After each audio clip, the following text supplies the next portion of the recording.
Okay, so Aaron Warner down here at Anytime Fitness. We just got done with the 6-week transformation challenge. I'm talking to Sean. Sean, if you would, just tell everybody your name, your age, where you're from, and what you do. So my name's Sean. I'm from Sharon, Vermont, and I live on a horse farm. I'm a heavy equipment operator, part-time carpenter, and yeah. Okay, so busy. Very. Sounds pretty busy, like physical stuff.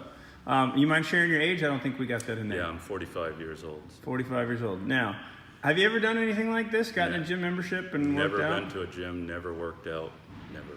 Okay, so what was it that motivated you to want to participate in this?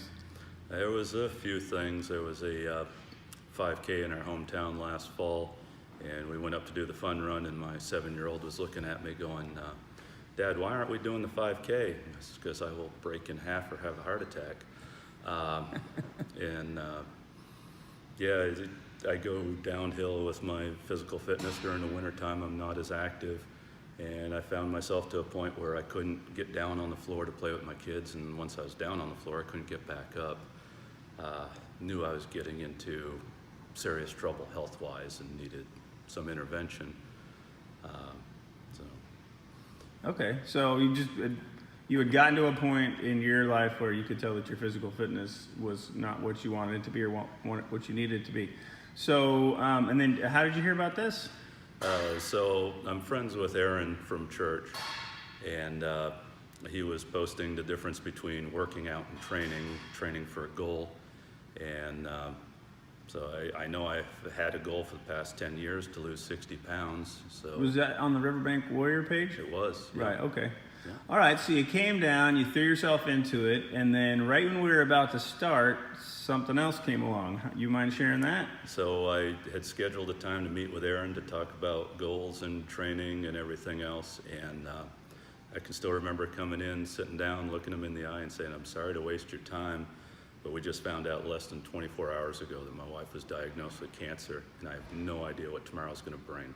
Mm-hmm. And Aaron verbally slapped me around quite a few, and he got me on board and gave me something else to focus on other than just my wife, which was amazing because I would have gone crazy if I hadn't had something else. Yeah, so for everybody listening out there, the verbal slapping around, just to clarify, does not mean that I lack compassion toward my friend Sean.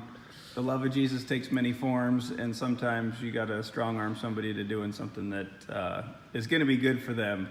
And just in fairness to you, Sean, like I've dealt with cancer, like my mom had breast cancer, and I've dealt with other people who have struggled with. So I know how important it is sometimes to just get in and get going anyway, because like you said, yeah, it's real easy to get into a pity party or a woe is me or just kind of mentally go off the rails. And so I'm proud of you for digging in and just saying, you know what, all right, we're going to do this.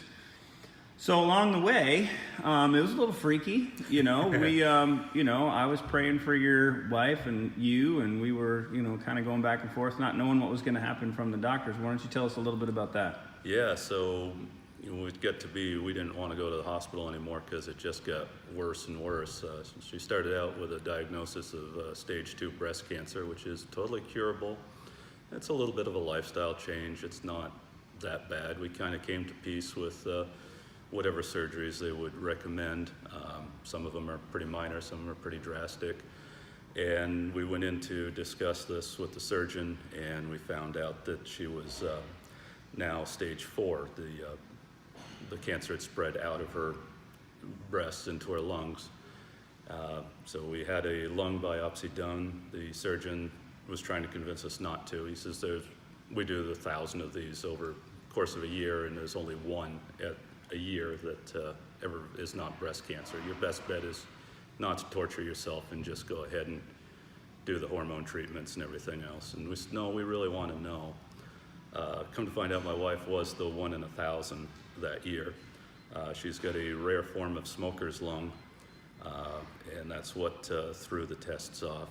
And she's now 4 weeks smoke-free, and she knows she has another cigarette, that's the end of her, so that's the end of smoking for her, which is huge.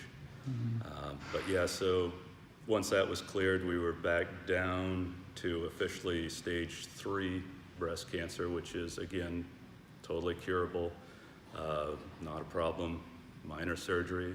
Today she's cancer-free. Everything we're doing now from this point on is just to make sure she stays that way. So we have chemo coming up in a few weeks, and then radiation treatment and reconstructive surgery, and we'll put this all behind us by the time Christmas rolls around. So Right on. So I think a big praise God is in order. hallelujah. Yeah, these are all huge answers to prayer. And sometimes something like this comes along to just slap everybody around and say, hey, it's time to start living right and doing things differently.